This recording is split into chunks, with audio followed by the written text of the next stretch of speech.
नमस्कार दोस्तों, आप सभी लोगों का बहुत बहुत स्वागत है। तो चलिए दोस्तों, हरिऔध द्वारा विरचित अगला पद आज हम लोग देर ना करते हुए शुरू करते हैं। नीले फूले कमलदल सी गात की श्यामलता है, पीला प्यारा वसंकट में पहनते हैं फबीला, छूटी काली अलक मुख की कांति को है बढ़ाती, सदवस्त्रों में नवलतन की फूटती सी प्रभा है। अब देखिए दोस्तों, इसमें कुछ कठिन शब्द हैं, जैसे दल शी गात। तो कमल दल, यहाँ से देखिए, कमल दल शी गात। कमल दल का मतलब होता है कमल के समूह सा शरीर। श्यामलता मतलब सांवला। नीले फूले, नीले रंग के फूले अर्थात खिले हुए। पीला प्यारा, पीले रंग का प्रिय। वसन माने वस्त्र हो जाए, कटि माने कमर हो जाए। पहनते मतलब धारण करते हैं। फबीला माने चमकने वाला। छूटी काली अलक, छूटी माने छूटी हुई, काली अलक माने होता है काले बालों का गुच्छा या काले बालों का छोटा सा टुकड़ा। मुख माने हो जाएगा चेहरे की, कांति माने चमक को, बढ़ाती माने बढ़ाता है। सदवस्त्रों से अच्छे वस्त्रों, सदवस्त्रों में अच्छे वस्त्रों में, नवल तन नवीन शरीर, फूटती सी प्रभा, प्रभा बिखेर रही है, प्रभा विद्यमान है। तो आइए देखिए, प्रभा माने चमक भी होता है। तो आइए दोस्तों, अब इसकी व्याख्या देखते हैं। इसमें देखिए व्याख्या क्या की गई है। तो सबसे पहले आप देखिए, इसमें राधा जो है पवन को दूती बनाकर भेज रही हैं और श्री कृष्ण के रूप सौंदर्य, उनके शारीरिक बनावट और उनके शरीर की तथा वस्त्रों की विशेषताओं का वर्णन करती हुई कह रही हैं। नीले फूले कमल दल सी गात की श्यामलता है।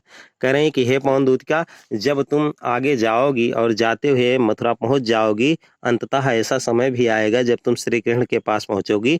श्री कृष्ण के पास पहुंचोगी तो सांवले रंग के श्री कृष्ण तुम्हें वैसे ही दिखाई पड़ेंगे जैसे बहुत सारे कमल के फूल एक साथ में खिले हुए हों, और जैसे वे सुंदर दिखाई पड़ते हैं, उनकी सुंदरता जितनी सुंदर होती, जितनी मनोहर होती है, वैसे ही सांवले वर्ण के श्री कृष्ण का स्वरूप भी तुम्हें देखने को मिलेगा, शरीर भी देखने को मिलेगा। कमल के फूल के सादृश्य, नीले कमल के फूल के सादृश्य उनका शरीर भी बहुत ही सुंदरता से परिपूर्ण तुम्हें दिखाई पड़ेगा। फिर आगे वर्णन है, पीला प्यारा बसन कट में पहनते हैं फबीला। और जैसे श्री कृष्ण सांवले वर्ण के हैं, कमल के समूह के सादृश्य, खिले हुए कमल के समूह के सदृश, उसी प्रकार से वे अपने शरीर के अनुसार अपनी कमर में पीले रंग का बहुत ही अच्छा लगने वाला, बहुत ही सुंदर लगने वाला वस्त्र भी धारण करते हैं, और वह वस्त्र उनके ऊपर बहुत जचता है, बहुत अच्छा लगता है। छोटी काली अलक मुख की कांति को है बढ़ाती, और उनके बालों की थोड़ी सी लट, थोड़ी सी उनके ढेर सारे बाल जो है सर पे, उसमें से कुछ बाल छूट कर, कुछ बालों का समूह छूट कर उनके चेहरे पर आ गया है, जो उनके चेहरे की कांति को और भी अधिक बढ़ा देता है, उनके चेहरे की चमक को और भी बढ़ाने का कार्य करता, और भी उनका चेहरा सुंदर लगने लगता है। सद वस्त्रों में नवल तन की फूटती सी प्रभा है, और श्री कृष्ण बहुत ही अच्छे वस्त्र धारण किए हैं। उन उत्तम कोट के वस्त्रों में से उनके शरीर की चमक चारों दिशाओं में फैल रही है और सभी को आनंदित कर रही है। तो चलिए दोस्तों, देर ना करते हुए अगला पद हम लोग देखते हैं। और अगले पद में देखिए क्या बताया गया है। बता रहे हैं, सांचे ढाला सकल बपु है, दिव्य सौंदर्यशाली, सद पुष्पों सी सुरभि उसकी प्राण संपोषिका है। दोनों कंधे वृषभ वर्षे हैं बड़े ही सजीले, लंबी बाहें कलभ कर सी शक्ति की पेटिका है। अब इसमें देखिए, श्री कृष्ण के शरीर के विषय में पहले वर्णन किया गया, वस्त्रों के विषय में वर्णन किया गया, अब उनके शारीरिक बनावट के विषय में वर्णन किया जा रहा है राधा जी के द्वारा पवन को दूती बनाकर भेजते समय। तो चलिए दोस्तों देख लेते हैं। सांचे ढाला सकल बपु है, दिव्य सौंदर्यशाली। सांचे मतलब हो जाए सांचे में ढाला हुआ, शकल माने संपूर्ण, बप माने शरीर, दिव्य माने अलौकिक, सौंदर्यशाली का मतलब होता है सुंदरता से परिपूर्ण, सत पुष्पों सी सुरभि अच्छे उत्तम किस्म के फूलों की सुगंध, प्राण संपोषिका प्राणों को आनंदित करने वाली, प्राणों को सुख देने वाली। दोनों कंधों मतलब दोनों कंधे, वृषभवर श्रेष्ठ साढ़ से बड़े ही सजीले, बहुत ही सुंदर लगते हैं।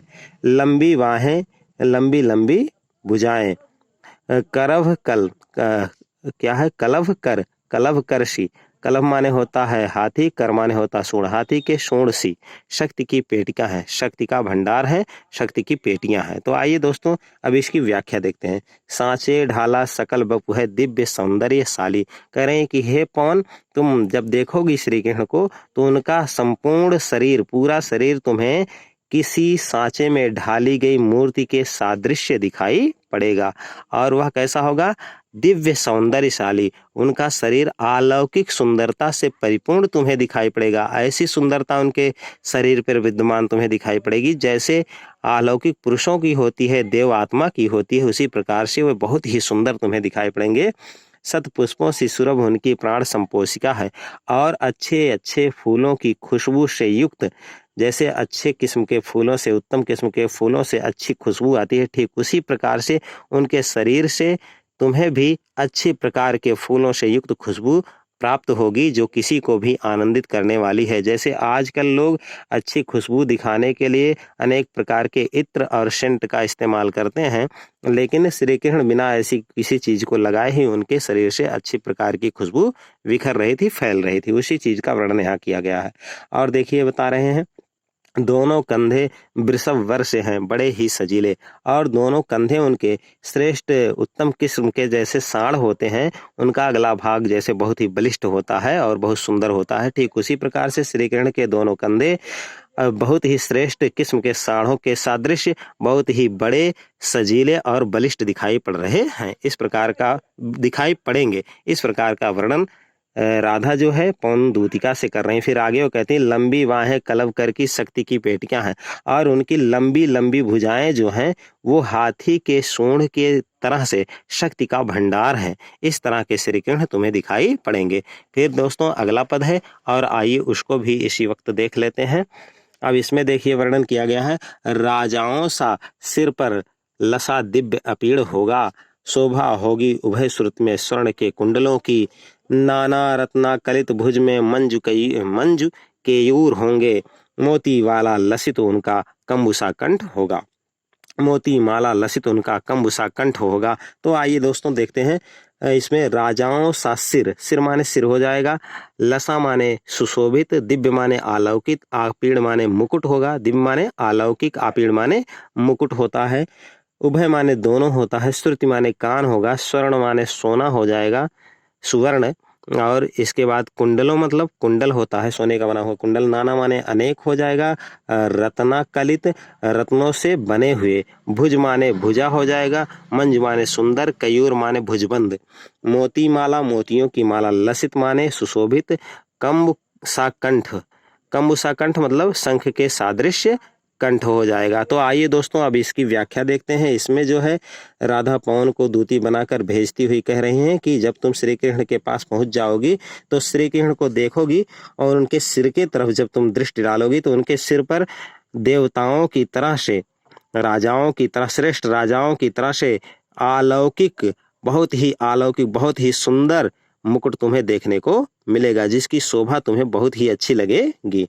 और बता रहे हैं, शोभा होगी उभय श्रुत में स्वर्ण के कुंडलों की।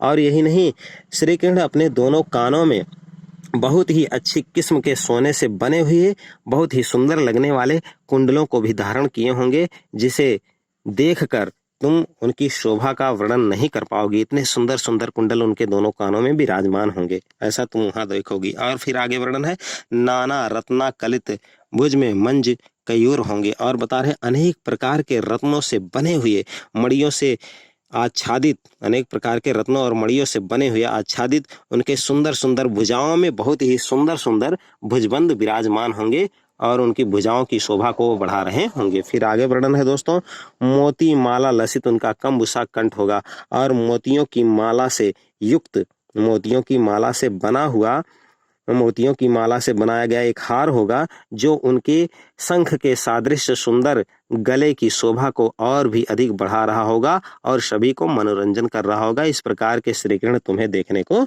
मिलेंगे। तो आइए दोस्तों अब इसका काव्यगत सौंदर्य देखते हैं। भाषा दोस्तों इन तीनों पदों में क्या, सभी में, पूरे जो है पौन दूतिका में खड़ी बोली है। भाषा क्या है? खड़ी बोली है। यहाँ छंद जो है मदक क्रांता छंद है, शैली प्रबंधात्मक शैली है, और यहाँ दोस्तों आप लोगों को वियोग श्रृंगार रस देखने को मिलेगा सभी पदों में। इसके साथ साथ यहाँ पर आपको प्रसाद गुण देखने को मिलेगा, माधुर्य गुण देखने को मिलेगा, अविधा शब्द शक्ति है, और यहाँ रस जो है बताया गया श्रृंगार है, अलंकार अनुप्रास, और इसके साथ साथ उपमा भी है तथा मानवीकरण अलंकार भी है। तो दोस्तों वीडियो कैसा लगा ये जरूर बताइए तथा वीडियो को लाइक, शेयर और सब्सक्राइब कीजिए। बहुत बहुत धन्यवाद दोस्तों। कमेंट करके जरूर बताइए वीडियो कैसा लगा।